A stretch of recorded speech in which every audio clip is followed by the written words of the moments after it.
ایک سبب معاشرے میں بڑھتا ہوا طلاق کا کیا ہے؟ وہ ہے 12واں سبب توہین اور تذلیل۔ عموماً یہ دیکھا گیا ہے کہ جو شوہر بات بات پہ تذلیل کر رہا ہو، توہین کر رہا ہو، تو اس سے نوبت طلاق تک پہنچتی ہے۔ اپنے بیٹوں کے سامنے گھر والی کی توہین کرنا، بچوں کے سامنے اسے ذلیل کرنا، اسی کی اولاد کے سامنے اسے بے تحاشا مارنا، گالم گلوچ کرنا، بیہودہ الفاظ کہنا، تو اس سے عورت کو تکلیف پہنچتی ہے کہ میری اولاد کے سامنے میرے ساتھ یہ معاملہ کیا جا رہا ہے۔ نفرت دل میں آتی ہے، پھر وہ اولاد کے دلوں میں بھی اپنے والد کی نفرت ڈال دیتی ہے، نوبت طلاق تک پہنچتی ہے، اور بچے بھی ماں کی سائیڈ ہو جاتے ہیں، ماں کے طرفدار ہو جاتے ہیں، اس لیے کہ عموماً بچوں کو جو محبت ہوتی ہے وہ اپنی والدہ سے زیادہ ہوتی ہے، تو والدہ نے جو بات ان کے ذہن میں ڈالی ہوتی ہے وہی بچے کے دل و دماغ میں پیوست ہو جاتی ہے۔ آگے بڑھ کر مستقبل میں نہ بیوی ہاتھ میں رہتی ہے، نہ اولاد ہاتھ میں رہتی۔ تو یہ وجہ کیوں بنی؟ اس نے توہین اور تذلیل کو اپنایا، اس نے اس کو غلط استعمال کیا، اس لیے یہ رجحان بڑھا اور بیوی بھی ہاتھ سے گئی، اولاد بھی نافرمان ہو گئی۔ 13واں سبب ہوتا ہے بچیوں کا گھریلو کام کاج سے واقف نہ ہونا۔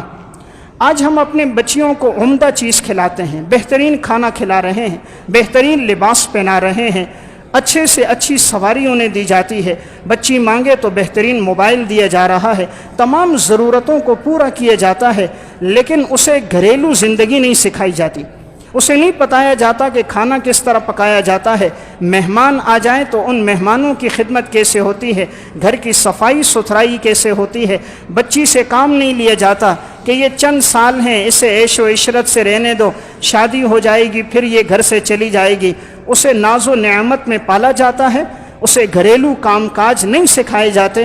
نوبت یہ ہوتی ہے جب نکاح ہوتا ہے تو چائے بنائی تو پتی زیادہ، کبھی چینی زیادہ، سالن پکایا تو پکوان کی کتاب سامنے رکھ کر کہ ابھی مسالہ ڈالنا ہے، ابھی گھی اور ابھی پیاز ڈالنا ہے، تو کبھی مسالہ تیز ہو گیا، کبھی لہسن کم ہوا، کبھی وہ بڑھ گیا۔ آئے دن کھانے پینے کے اندر نوک جھونک اور یہ لڑائی کے واقعات پیش آتے ہیں۔ اس کی بنیادی وجہ کہ بچیوں کو گھریلو زندگی نہیں سکھائی ہوتی۔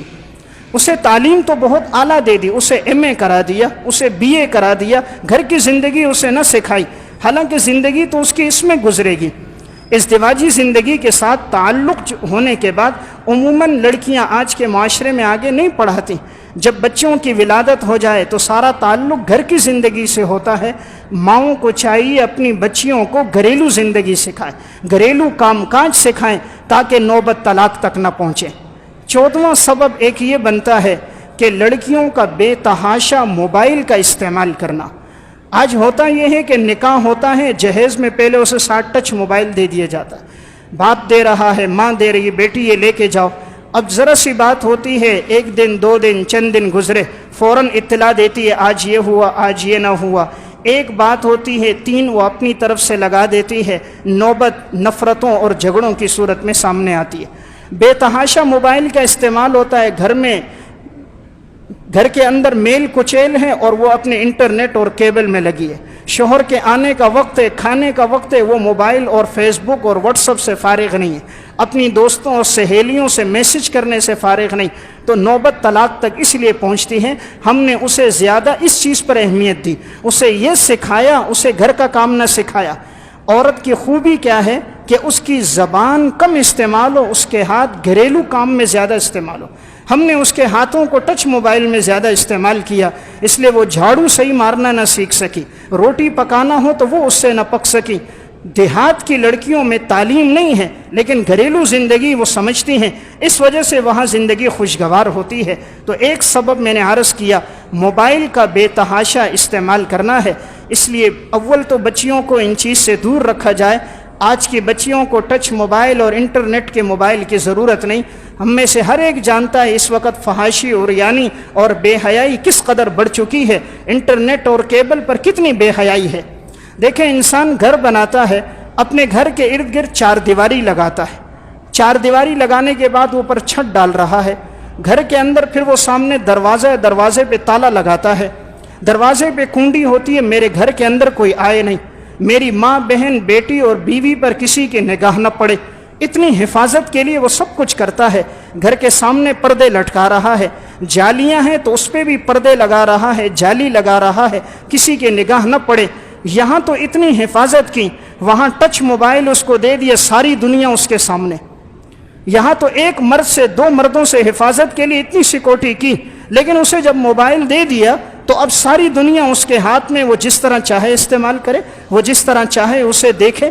ہر انسان میں قوت شہوانیہ ہے، ہر ایک میں نفسانی قوا ہے۔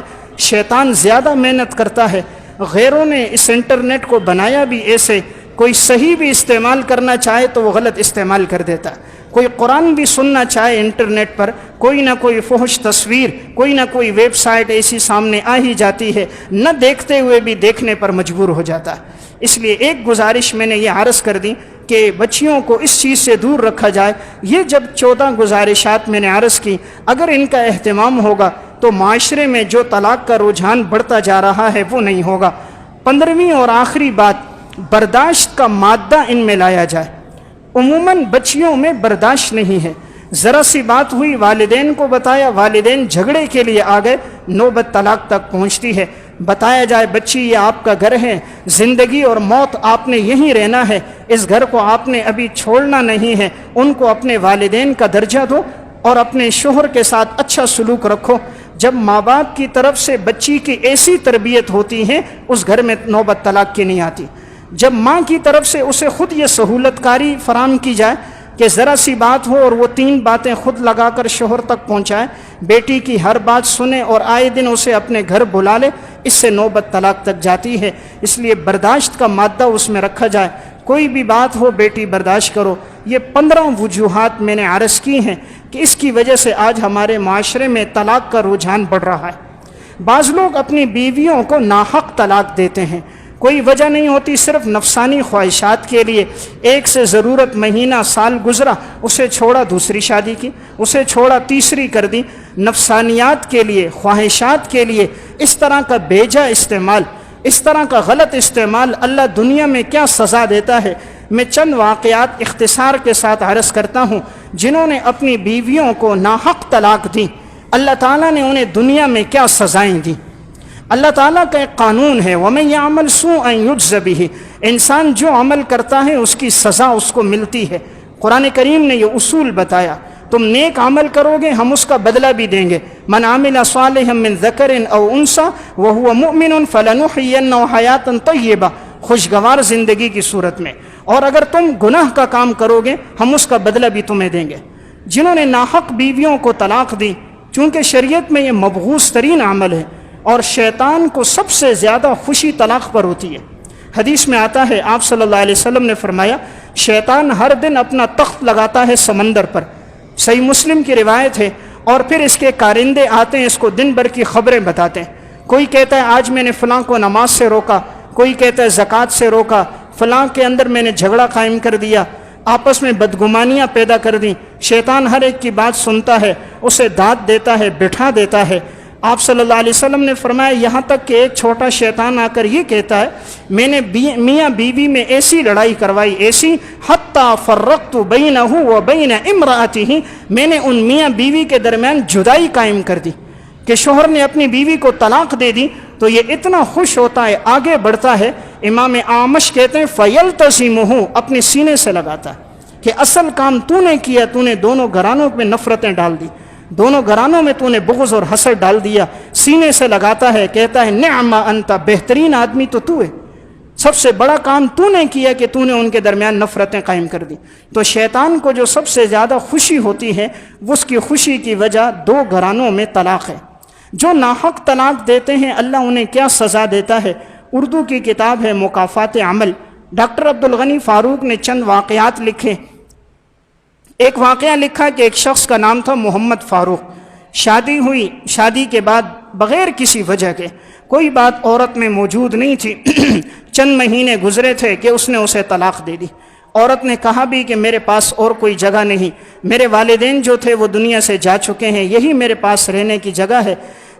اس نے کوئی بات نہ مانی، کہا میں دوسری شادی کروں گا، دوسری شادی کر دی، اور ایک آوارہ عورت کے ساتھ کہ جس کی زندگی کے اندر آزادی تھی، اس سے اس کا نکاح ہوا۔ نکاح کرنے کے بعد ایک بیٹا پیدا ہوا، چند مہینوں کے بعد انتقال ہو گیا۔ دوسرا بیٹا پیدا ہوا 1 سال کے بعد انتقال ہو گیا، تیسرا بیٹا پیدا ہوا اس کا بھی انتقال ہو گیا، چوتھی بیٹی پیدا ہوئی وہ جوان ہوئی، جوانی کے بعد شادی ہوئی، 2 بچے پیدا ہوئے، کسی بات پہ ناچاکی ہوئی، اس کے شوہر نے اسے طلاق دے دی، اب وہ بچی بھی اس کے گھر آ گئی، کہا 3 بیٹوں کا انتقال ہو گیا، چوتھی بیٹی طلاق کے بعد گھر آ گئی، اب وہ بھی اور اس کے بھی 2 بچے، تو یہ سبب کیا بنا کہ پہلی بیوی کو ناحق طلاق دی۔ اس لیے معاشرے میں نظر آ رہا ہوتا ہے، آپ دیکھ لیں جنہوں نے ناحق دوسروں کے گھر اجاڑے، بلا وجہ بچیوں کو ذلیل و رسوا کیا، آج کے معاشرے میں عموماً کنواریوں کے رشتے نہیں آتے، اور بیوہ سے کون نکاح کرے، طلاق شدہ سے کون نکاح کرے، وہ زندگی بھر ایک کال کوٹھڑی میں ایک بند کمرے میں گزارتی ہے۔ اب ایک انسان اپنی خواہشات کے لیے اپنی نفسانیات کے بھینٹ اسے چڑھائے اور اسے برا بلا کہے اور طلاق دے دے تو اللہ پھر دنیا میں سزا دیتا۔ انہوں نے ایک واقعہ ذکر کیا، ٹوبا ٹیک سنگھ کا ایک شخص تھا، یہ کام کاج کے لیے کینیڈا گیا، وہاں اس کی بڑی نوکری لگ گئی۔ اب یہ ٹوبا ٹیک سنگھ کا رہنے والا تھا، وہاں اس کی شادی ایک نیک صالح عورت سے ہوئی تھی، خاندانی عورت تھی، گھریلو عورت تھی، لیکن جب یہ کینیڈا گیا وہاں کی اس نے آزاد عورتوں کو دیکھا جن کے بال کھلے ہوئے، گریبان کھلے ہوئے، آمنا سامنا گھومنا پھرنا ان کا آزادانہ تھا، تو اس نے کہا وہ دیہاتی سے کون اس کو نکاح میں رکھے، فون پر اسے 3 طلاق دے دی کہ میرا تیرے سے کوئی رشتہ نہیں ہے، اور وہاں کینیڈا کی ایک عورت سے شادی کر دی۔ شادی کے 1 سال گزرا تھا، اس کے بعد اب اس عورت کا رویہ بدلنا شروع ہو گیا، اس نے اس کے سامنے غیر مردوں سے تعلقات قائم کر دیے، یہ منع کرتا تو وہ باز نہ آتی، اور اس معاشرے میں تو عورت پہ ہاتھ نہیں اٹھا سکتے، عورت پر ماریں گے تو وہ جا کے رپورٹ کرے گی، اوپر مرد پہ کیس ہو جائے گا۔ اب یہ دیکھتا تھا اس کی بیوی اس کے سامنے غیر مردوں سے تعلق قائم کیے ہوئے کچھ نہیں کہہ سکتا تھا، حالات ایسے اس کے بن گئے، سوچتا رہا پاگل ہو گیا۔ ڈاکٹر عبد الغنی لکھتے ہیں کہ اس کو پاگلوں کے ہسپتال میں داخل کر دیا گیا، کہا جب دیکھنے کے لیے اس کا بھائی گیا، سر کے بال بڑے ہو گئے تھے، ناخون بڑے تھے، جسم پورا گندا اور میل کچیل تھی، پہچاننے میں نہیں آ رہا تھا یہ وہ پروفیسر تھا جس نے تعلیم حاصل کر کے کینیڈا پہنچا تھا۔ تو اس ناحق طلاق دینے کی وجہ سے اللہ تعالیٰ نے اسے دنیا میں یہ سزا دی کہ وہ پاگل ہو گیا، جس عقل کے بلبوتے پر اس نے طلاق دی تھی اور کہا تھا میں آزاد خیال سے کروں گا، اور وہاں شادی کی اور اس بچی کو اس نے تکلیف پہنچائی، اللہ نے اسے ذلیل کر دیا۔ اس لیے معاشرے میں ہم دیکھ رہے ہوتے ہیں ایسے واقعات سامنے ہوتے ہیں، عموماً کبھی ساس سسر اور کبھی اس کی وجہ والدین بھی بن جاتے ہیں لڑکے کے، کہ وہ بغیر ضرورت کے لڑکے کو مجبور کرتے ہیں کہ طلاق دے دو، اور وہ نہ چاہتے ہوئے بھی ماں باپ کے کہنے پر دے دیتا ہے۔ ایسے گھرانے والے یاد رکھیں جو دوسروں کی بچیوں کے گھر اجاڑتے ہیں، ان کی بچیاں بھی دوسروں کے گھروں میں کبھی خوش نہیں رہتی۔ معاشرے میں دیکھ لیا جائے جس نے دوسری کی بچی کا گھر اجاڑا، اس کی اپنی بیٹی جس گھر میں ہوگی خوش نہیں ہوگی، آئے دن تکلیفیں اور پریشانیاں ہوں گی۔ ہم چاہیں کہ ہماری بیٹیاں دوسروں کے گھروں میں خوش رہیں، اپنی بہوؤں کے ساتھ اچھا سلوک کرو، اپنی بہو کو بیٹی کا درجہ دو، آپ کی بیٹی جس گھر میں جائے گی وہ لوگ آپ کی بیٹی کو بھی اپنی بیٹی کا درجہ دیں گے۔ یہ مکافات عمل ہے۔ ہمارے ہاں دوہرا پیمانہ ہے، اپنی بیٹیوں کے لیے الگ پیمانہ ہے، دوسروں کے لیے الگ پیمانہ ہے، اس وجہ سے طلاق تک نوبت پہنچ جاتی ہے، اور جو پھر بیجا طلاق دے رہے ہوتے ہیں اللہ انہیں سزا دے دیتا۔ انہوں نے ایک اور واقعہ نقل کیا، ایک شخص تھا اس کا نام تھا طاہر شاہ۔ اس طاہر شاہ کا نکاح گھریلو ایک خاتون کے ساتھ ہوا، اس سے 2 بیٹیاں اور 1 بیٹا اس کا پیدا ہوا، بچے بھی فرما بردار تھے، عورت بھی نیک صالحہ صوم و صلات کی پابند تھی۔ 3 بچوں کی پیدائش ہوئی، شادی کے 4 سال گزرے تھے، اور اس نے بغیر کسی شرعی عذر، بغیر کسی وجہ کے اسے طلاق دے دی۔ طلاق دینے کے بعد اس نے نکاح کیا ایک مالدار پیسے والی حسین و جمیل لڑکی سے۔ اب جیسے نکاح ہوا، نکاح کا 1 سال گزرا، دوسرے سال اولاد ہوئی، 2 بچے پیدا ہوئے اکٹھے، ایک لڑکا اور ایک لڑکی، اور دونوں پولیو کے مرض میں تھے۔ دونوں بچوں کی ٹانگوں میں طاقت نہیں تھی اور بچوں کے پاؤں مڑے ہوئے تھے، بیٹے کے پاؤں بھی مڑے ہوئے تھے، بیٹی کے پاؤں بھی مڑے ہوئے تھے، ہاتھ بھی مڑے ہوئے تھے، اور وہ جب قوت گویائی کا زمانہ ان کا پہنچا تو بول نہیں سکتے تھے، بات سن نہیں سکتے تھے۔ اس کے پاس جتنی دولت تھی یہ علاج پہ لگاتا رہا، یہاں بھی علاج کیا، بیرون ملک بھی گیا، علاج کرواتا رہا، کوئی افاقہ نہ ہوا۔ اب یہ ان بچوں کو دیکھتا تو تکلیف ہوتی، کرتا رہتا، زندگی بھر ان کی پریشانی میں رہتا۔ 2 بیٹیاں پیدا ہوئیں، اب وہ جوانی کی عمر تک پہنچ گئیں اور ان کے رشتے نہیں آتے تھے۔ پھر یہ گھر پہنچتا تو 2 بیٹیوں کی جوانی دیکھتا تو روتا، 2 بیٹوں کو معذور دیکھتا تو روتا، اور پھر کہتا تھا میں نے جو ناحق طلاق دی ہے اللہ نے مجھے اس کی سزا دی ہے۔ اس لیے اللہ کا قانون اندھا نہیں ہے، اللہ کے ہاں اندھیر نگری نہیں ہے، اللہ کے ہاں ہر فیصلہ عدل پر مبنی ہے، اللہ عادل ہے۔ اللہ کا کسی سے کوئی رشتہ داری نہیں، اللہ تعالیٰ کے کسی سے تعلق نہیں، کسی خاندان کے ساتھ خاص تعلق ہو نہیں۔ ان اکرمکم عند اللہ اتقاکم، اللہ کا سب سے تعلق تقوی کی بنیاد پر ہے، اس لیے جو جتنا تقوی میں رہے گا اللہ تعالیٰ کا اس سے تعلق مضبوط رہے گا، اور جو جتنا ظلم کر رہا ہوگا اللہ اس ظالم کو دنیا میں سزا دے رہا ہوگا۔ ارحموا من فی الارض یرحمکم من فی السماء، زمین والوں پہ تم رحم کرو، آسمان والا تم پہ رحم کرے گا۔ اور جب انسان زمین والوں پہ رحم نہ کرے پھر آسمان والا اللہ بھی اس پہ رحم نہیں کرتا۔ عموماً ایسا بھی ہوتا ہے کہ عورتیں مرد کے ساتھ تعلق بنا کر اسے مجبور کر دیتی ہیں کہ تو بیوی کو طلاق دے دے اور میں تجھ سے شادی کر دوں گی، اور انسان نفسانیات، خواہشات اور حسن و جمال کا فریفتہ ہو کر یہ حرکت کر دیتا ہے۔ میں آخری ایک واقعہ عرض کروں، اس میں انہوں نے ایک واقعہ لکھا، لاہور کے اندر ایک شخص تھا، گھومن اس کا نام تھا، فیصل ٹاؤن کے اندر اس کی رہائش تھی۔ اس کا نکاح خاتون کے ساتھ ہوا، نیک متقی پرہیزگار خاتون تھی، صبح اٹھتی تو نماز پڑھنے کے بعد قرآن کی تلاوت، زبان پہ ہر وقت اللہ کا ذکر۔ شادی کے 4 سال گزر گئے، اولاد نہ ہوئی۔ 5ویں سال اس کے والدین اور بھائی حج کے لیے جا رہے تھے تو یہ لڑکی بھی ان کے ساتھ حج پہ چلی گئی، حج کی عبادت ادا کی، وہاں بھی دعا کرتی رہی اللہ سے اولاد کے لیے۔ اولاد تو اللہ کی طرف سے، اس میں بیوی کا کیا قصور کہ انسان کہے تیری اولاد کیوں نہیں اسے طلاق دے دے، یا بچیاں تو نے کیوں زیادہ جنی ہیں، بیٹے کیوں نہیں جنے، یہ تو میرے رب کا فیصلہ ہے۔ یہب لمن یشاء اناسا ویہب لمن یشاء الذکور او یزوجہم ذکرانا واناسا ویجعل من یشاء عقیما، جسے چاہے بیٹے دے، جسے چاہے بیٹیاں دے، جسے چاہے دونوں دے، جسے چاہے کچھ نہ دے۔ اللہ فرماتا ہے یہ سب میرا فیصلہ ہے۔ تو اب یہ عورت گئی وہاں، حج کیا، عمرے کیا، واپس آئی۔ اب اس دوران یہ جو حج کے ایام اس کے وہاں حرم میں گزرے تھے، اس گھومن نامی شخص نے وہیں لاہور کے اندر ایک عورت سے عشق کر دیا، تعلقات ہو گئے، اور اس عورت نے کہا میں تب تجھ سے شادی کروں گی جب تم اپنی بیوی کو طلاق دو گے۔ تو اس نے کہا میری بیوی تو حج پہ گئی ہے۔ کہا کوئی حرج کی بات نہیں، جس دن لوٹے طلاق نامہ اس کے ہاتھ میں دے دینا۔ اس نے بھی کہا ٹھیک ہے۔ بیوی حج سے واپس آئی، بجائے یہ کہ یہ استقبال کے لیے جاتا، اللہ کے گھر سے لوٹی ہے، بہت بڑا فریضہ ادا کر کے آئی ہے، استقبال کے لیے نہ گیا۔ وہ اپنے والدین بھائیوں کے ساتھ گھر آئی۔ جیسے اس کے گھر پہنچی، اس نے آگے سے ایک کاغذ لیا، کاغذ پہ لکھا تجھے 3 طلاق ہے، اور وہ کاغذ اس کے ہاتھ میں دے دیا۔ اس نے کہا میرا قصور کیا ہے؟ کہا تیرا کوئی قصور نہیں، میں تجھے رکھنا نہیں چاہتا، میں تجھے رکھنا نہیں چاہتا، نکل یہاں سے۔ وہ رونے لگی کہ اب میں کس طرح اپنے والدین کے گھر جاؤں گی۔ اس نے دھکا دیا، دھکا دے کر دروازے کی چوکھٹ سے اسے باہر پھینکا۔ جیسے وہ عورت گھر کی چوکھٹ پہ نکلی تو نیچے گر گئی، اس صدمے کی وجہ سے بے ہوش ہو گئی۔ اب اس کے والدین کو پتہ چلا، بھائیوں کو، وہ آئے، اسے اٹھا کر لے کر گئے، علاج کروایا، افاقہ تو ہو گیا، لیکن اس نے وہ صدمہ اپنے دل پہ لے لیا کہ بغیر کسی وجہ کے اس نے مجھے طلاق دی۔ 1.5 مہینے کے اندر اندر اس بچی کا انتقال ہو گیا۔ اللہ کا کیا قانون ہے؟ اب جس نے عورت نے اس کو مجبور کیا تھا کہ اسے طلاق دے دو، اس کی اس کے ساتھ شادی ہو گئی، آزاد خیال وہ تھی۔ شادی ہونے کے بعد 1 مہینے وقت گزرا، 1 ماہ کے بعد وہ کھانا بنا رہی ہے کچن میں، ریشمی کپڑے اس نے پہنے ہوئے تھے۔ اچانک ایسا ہوا کہ چولہے سے آگ اس کے کپڑوں میں لگی، آگ اور اس کے جسم پہ لگ گئی، بجھانا شروع کی تو وہ آگ بجھتی نہیں تھی۔ دوڑتی ہوئی صحن میں آئی، اپنے شوہر کو پکارا کہ میری آگ کو بجھاؤ۔ شوہر آیا، ہاتھوں سے آگ بجھانے لگا، کپڑوں سے لگا، ہاتھ اس کے جھلس گئے، لیکن آگ نہ بجھی۔ پانی ڈالا، وہ آگ جتنا پانی ڈالو آگ اور تیز ہوتی تھی۔ آگ کا بجھنا جلنا یہ تو میرے رب کا حکم ہے، اگر وہ اللہ بجھانا نہ چاہے تو یہ پانی پھر تیل کا کام کرتا ہے۔